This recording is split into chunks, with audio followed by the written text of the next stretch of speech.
Hi friends, welcome to Shamees kitchen. എല്ലാവർക്കും സുഖമാണല്ലോ. ഇന്നത്തെ നമ്മുടെ സ്പെഷ്യൽ എന്ന് പറയുന്നത് വളരെ എളുപ്പത്തിലും വളരെ രുചികരമായിട്ടും തയ്യാറാക്കിയെടുക്കാൻ പറ്റുന്ന നല്ലൊരു പരിപ്പ് കറിയുടെ റെസിപ്പിയാണ് കേട്ടോ.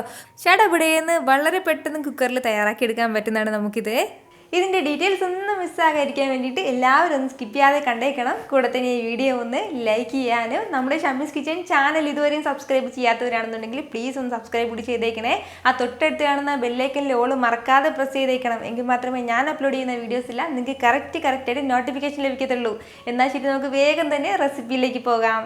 നമ്മുടെ ഈ പരിപ്പ് കറി തയ്യാറാക്കിയെടുക്കാനായിട്ട് ഞാനിപ്പോൾ ഒരു ബൗളൊന്നും എടുത്ത് വെച്ചിട്ടുണ്ട്. അതിലേക്ക് നമുക്ക് ആദ്യം ചേർത്ത് കൊടുക്കേണ്ടത് ഇതുപോലെ ഒരു 1/2 കപ്പ് അളവിൽ തൂരപ്പരിപ്പാണ്.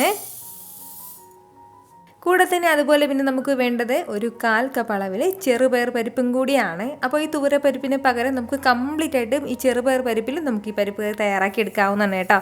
അപ്പോൾ ഇനി നമുക്ക് വേണ്ടത് നന്നായിട്ട് വെള്ളമൊക്കെ ചേർത്ത് കൊടുത്തിട്ട് ഒന്ന് കഴുകിയെടുക്കാം. ഒരു 1-2 വെള്ളത്തിൽ ഇതുപോലെ ഒന്ന് കഴുകിയതിന് ശേഷം ആ വെള്ളം കംപ്ലീറ്റ് ആയിട്ട് നമുക്കൊന്ന് മാറ്റിയെടുക്കാം. ഇനി നമുക്ക് വേണ്ടത് കഴുകി മാറ്റി വെച്ചിരിക്കുന്ന നമ്മുടെ ഈ പരിപ്പൊന്ന് കുക്കറിലേക്ക് ചേർത്ത് കൊടുക്കാം. പരിപ്പ് ചേർത്ത് കൊടുത്തു കഴിഞ്ഞാൽ പിന്നെ ഇനി നമുക്കിതിലേക്ക് വേണ്ടത് അത്യാവശ്യം വലിയ തക്കാളിയിൽ ഒരു 1.5 തക്കാളി ഞാനിപ്പോൾ എടുത്തിട്ടുണ്ട്. ആ തക്കാളിയും ഇതിലേക്കൊന്ന് ചേർക്കുകയാണ്. കൂടെ തന്നെ അതുപോലെ പിന്നെ നമുക്ക് വേണ്ടതാണ് ഒരു മീഡിയം സൈസിലുള്ള ഒരു സവാളയിൽ ഒരു സവാള ഒന്ന് ചെറുതായിട്ടൊന്ന് അരിഞ്ഞെടുത്തിട്ടുണ്ട്. അതും കൂടി ചേർക്കാം. ഇനി നമുക്കിതിലേക്ക് വേണ്ടത് ഒരു 2 പച്ചമുളകാണ്. അതുപോലെ തന്നെ അത്യാവശ്യം വലിയ വെളുത്തുള്ളി അല്ലിൽ ഒരു 2 വെളുത്തുള്ളി അല്ലി എടുത്തിട്ടുണ്ട്. ചെറുതാണെന്നുണ്ടെങ്കിൽ ഒരു 5 വെളുത്തുള്ളി അല്ലി നമുക്ക് ആവശ്യമായിട്ടുണ്ട്.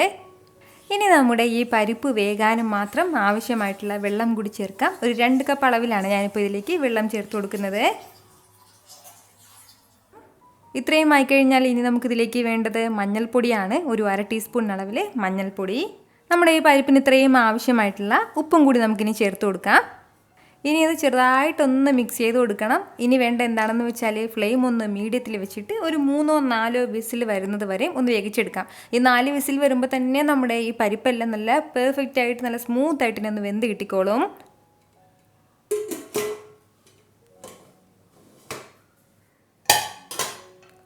എന്നാൽ ശരി, ഇതെങ്ങനെ ഇരുന്നത് ഒരു 4 വിസിലൊന്ന് വരട്ടെ.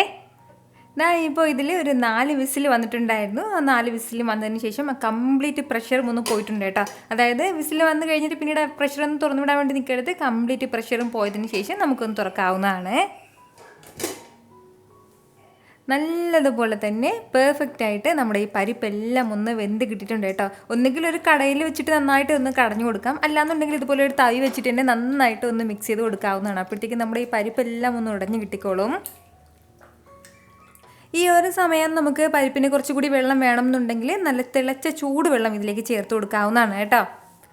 ഇതുപോലെ നന്നായിട്ട് നമ്മുടെ ഈ പരിപ്പെല്ലാം ഒന്ന് ഉടച്ചെടുത്ത് കഴിഞ്ഞാൽ ഇനി നമുക്കിതിലേക്ക് മെയിനായിട്ട് അടുത്ത് വേണ്ടതാണ് ഒരു താളിപ്പും കൂടി ഉണ്ട്. ആ താളിപ്പും കൂടി പെട്ടെന്ന് തന്നെ നമുക്കൊന്ന് ചെയ്തെടുക്കാം. താളിപ്പിന് വേണ്ടിയിട്ട് ഒരു ചെറിയൊരു കടായിലേക്ക് ഒരു 2 ടേബിൾ സ്പൂൺ അളവിൽ നെയ്യാണ് കേട്ടോ ഞാൻ ചേർത്ത് കൊടുക്കുന്നത്. അപ്പോൾ നെയ്യിൽ നമ്മൾ താളിച്ചിട്ട് നമ്മുടെ ഈ പരിപ്പിലേക്ക് ചേർക്കുമ്പോൾ ഒരു പ്രത്യേക ടേസ്റ്റ് തന്നെയാണ് കേട്ടോ. നെയ്യിന് പകരം നമുക്ക് വെളിച്ചെണ്ണ ഉപയോഗിക്കാവുന്നതാണ്. അല്ലാന്നുണ്ടെങ്കിൽ 1 ടേബിൾ സ്പൂൺ അളവിൽ വെളിച്ചെണ്ണ 1 ടേബിൾ സ്പൂൺ അളവിൽ നെയ്യും എടുക്കാവുന്നതാണ് കേട്ടോ. നെയ്യെല്ലാം ഒന്ന് ചൂടായി വരുന്ന സമയം ഇനി നമുക്കിതിലേക്ക് ഒരു 1/2 ടീസ്പൂൺ അളവിൽ കടുക് ചേർത്ത് കൊടുക്കാം. കടുക് ഒന്ന് പൊട്ടി വരുന്ന സമയം ഒരു 4 വെളുത്തുള്ളി ഒന്ന് ചതച്ചെടുത്തിട്ടുണ്ട്, അത് ചേർക്കുകയാണ്. കൂടെ തന്നെ ഇതിനോടൊപ്പം പിന്നെ വേണ്ടതാണ് 5 ചെറിയ ഉള്ളി ഒന്ന് വട്ടത്തിൽ അരിഞ്ഞെടുത്തിട്ടുണ്ട്, അതും കൂടി. അപ്പോൾ ഇത് ഇത്രയും ചേർത്തിട്ട് നല്ല രീതിക്ക് എന്നെ ഒന്ന് വറുത്ത് കൊടുക്കാം. നമുക്ക് നന്നായിട്ട് നമ്മുടെ ചെറിയ ഉള്ളിയുടെ ഒരു കളറൊക്കെ ഒന്ന് മാറിക്കിട്ടണം. ആ ഒരു സമയം വരെ നമ്മളൊന്ന് വറുക്കേണ്ടതായിട്ടുണ്ട് കേട്ടോ. വളരെ കുറച്ചേ ഉള്ളൂ, പെട്ടെന്ന് തന്നെ നമുക്കൊന്ന് വറന്ന് കിട്ടിക്കോളും. ഇപ്പോൾ നമ്മുടെ ഈ ചെറിയുള്ളിയുടെ കളറൊക്കെ ലൈറ്റായിട്ടൊന്ന് മാറി തുടങ്ങിയിട്ടുണ്ട്. ഇതുപോലെ ഒന്ന് മാറി തുടങ്ങുന്ന ഈ ഒരു സമയം ആകുമ്പോഴത്തേക്കും ഇനി നമുക്ക് വേണ്ടതാണ് ഇതുപോലെ ഒരു 1/2 ടീസ്പൂൺ അളവിൽ ചെറിയ ജീരകം കൂടി. അപ്പോൾ നമ്മൾ ചെറിയ ജീരകം ഫസ്റ്റിലേ ചേർക്കുകയാണെന്നുണ്ടെങ്കിൽ ഈ ചെറിയുള്ളി ഒന്ന് വഴണ്ട് തുടങ്ങുന്ന സമയം കൊണ്ട് നമ്മുടെ ജീരകം വന്നിട്ട് കരിഞ്ഞു പോകും കേട്ടോ, അതിൻ്റെ പേരിലാണ്. അതുപോലെ തന്നെ ഒരു 3 വറ്റൽമുളകും കൂടി ചേർത്ത് കൊടുക്കാം. ഇത് രണ്ടും കൂടി വീണ്ടും ഒന്ന് ലൈറ്റായിട്ടൊന്ന് വറുത്ത് കൊടുക്കുകയാണ്. നമ്മുടെ ഈ മുളകെല്ലാം ഇതുപോലെ ഒന്ന് മുരിഞ്ഞു തുടങ്ങുന്ന സമയമാകുമ്പോഴത്തേക്കും ഇനി നമുക്ക് വേണ്ടത് ഇതുപോലെ ഒരു 2 പിഞ്ച് അളവിൽ കായപ്പൊടി എടുത്തിട്ടുണ്ട്. ആ കായപ്പൊടി ചേർക്കാം. അതുപോലെ തന്നെ ഒരല്പം കറിവേപ്പിലയും കൂടി.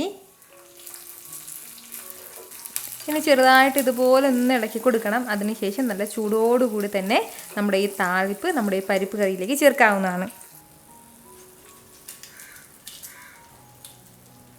താളിപ്പം ചേർത്ത് കൊടുത്തതിന് ശേഷം നല്ല രീതിയിൽ തന്നെ ഒന്ന് ഇളക്കി കൊടുത്തിട്ട് നമുക്കിതിലേക്ക് ഒരല്പം മല്ലിയിലയും കൂടി ചേർത്ത് കൊടുക്കാം. മല്ലിയില ഓപ്ഷനിലാണ് കേട്ടോ, നിർബന്ധമില്ല, ഉണ്ടെങ്കിൽ മാത്രം ചേർത്ത് കൊടുത്താൽ മതിയാവും. അതിനുശേഷം നന്നായിട്ട് ഒന്ന് മിക്സ് ചെയ്തെടുക്കണം. എന്നിട്ട് നമുക്ക് നല്ല സൂപ്പറായിട്ട് ഒന്ന് സെർവ് ചെയ്യാവുന്നതാണ് കേട്ടോ. എന്തിൻ്റെ കൂടെയും, ഇപ്പോൾ പത്തിരിയുടെ കൂടെയോ ഒറട്ടിയുടെ കൂടെയോ ചോറിൻ്റെ കൂടെയോ നമുക്ക് ഇഷ്ടമുള്ള എന്തിൻ്റെ കൂടെ വേണമെങ്കിലും നല്ല സൂപ്പറായിട്ട് സൈഡായിട്ട് എടുക്കാൻ പറ്റുന്ന ഒരു പരിപ്പ് കറിയാണ്. വളരെ സിമ്പിളായിട്ട് നമ്മൾ തയ്യാറാക്കി എടുത്തില്ലേ? ഉറപ്പായിട്ട് ഇതുപോലെ ഒന്ന് ട്രൈ ചെയ്ത് നോക്കിയിട്ട് നിങ്ങളുടെ ഫീഡ്ബാക്ക് എനിക്കൊന്ന് മറക്കാതെ അറിയിച്ചേക്കണം.